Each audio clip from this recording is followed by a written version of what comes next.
On va en parler tout de suite, justement, de ces réseaux sociaux et de leur possible interdiction avec notre invité qui nous a rejoint en plateau. C'est vous, Sandrine Richard. Bonjour. Bonjour, merci de m'accueillir. Mais je vous en prie, avec un grand plaisir. Vous êtes spécialiste des réseaux sociaux et vous êtes membre aussi de l'ONG Respect Zone qui lutte notamment contre le cyberviolence et le cyberharcèlement.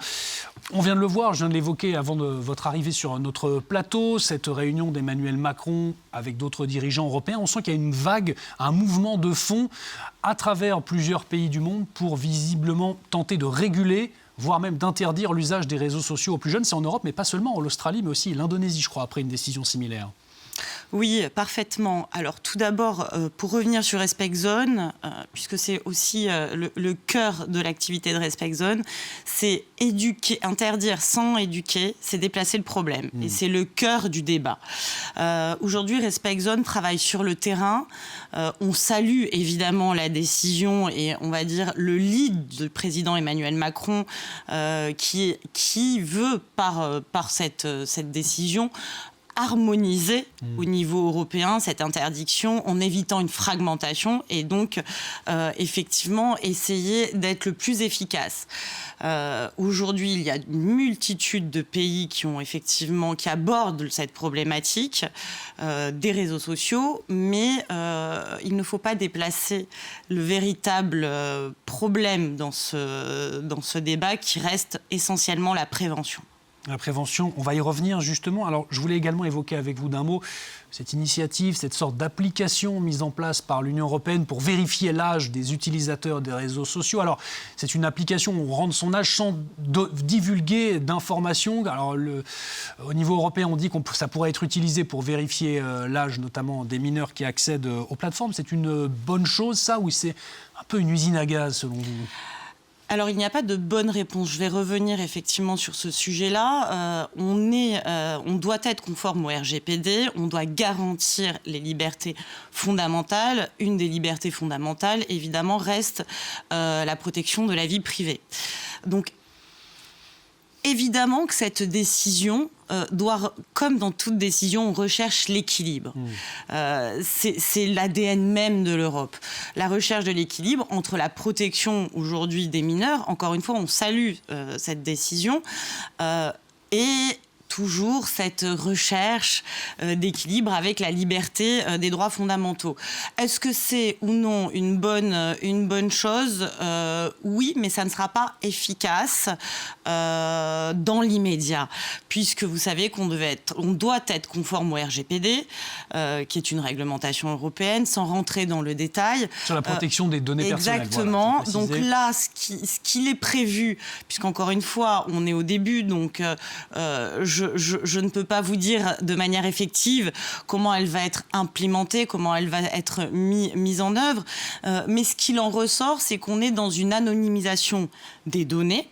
Donc on est dans une vérification de l'âge et non pas une vérification, en fait c'est une vérification d'identité, d'âge qui doit permettre de protéger le nom, le prénom des personnes qui doivent entrer ces données-là. C'est un peu comme une carte d'identité que vous floutez.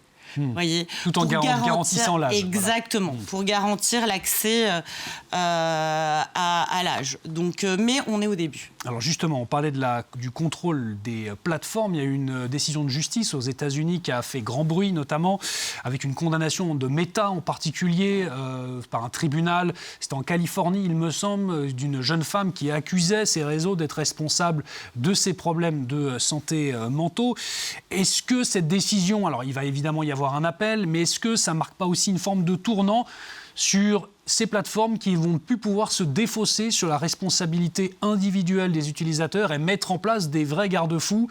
On parlait de l'âge, mais aussi pourquoi pas sur le contenu qui est proposé sur leur plateforme ? Alors, c'est une décision qui permet de faire prendre conscience aujourd'hui de la nécessité d'accompagner et de sensibiliser au-delà de l'interdiction. Évidemment, ça pose une responsabilité sur les plateformes, ce qu'on peut également saluer, mais ça ne doit pas déresponsabiliser. Si on veut être efficace, vous savez que les mineurs pourront détourner en fait, cette interdiction. Il y a des contournements possibles. L'idée n'est pas seulement d'interdire. L'idée, c'est de pouvoir outiller au mieux. Ce que fait d'ailleurs Respect Zone au quotidien, c'est être près des mineurs, près des éducateurs, près des parents qu'on oublie très souvent, et d'avoir une vision globale des problématiques qui sont liées aux réseaux sociaux, notamment et on plaide pour une pluridisciplinarité avec des médecins, parce que c'est des médecins, des psychologues, des éducateurs, des professeurs, puisqu'aujourd'hui, et cette décision dont je rebondis dessus, ce n'est plus une problématique numérique ou tech, c'est une problématique de santé mentale, c'est une problématique sociétale. La France ou tout autre État est gouverné par 3 piliers fondamentaux qui sont l'éducation, la santé et la sécurité.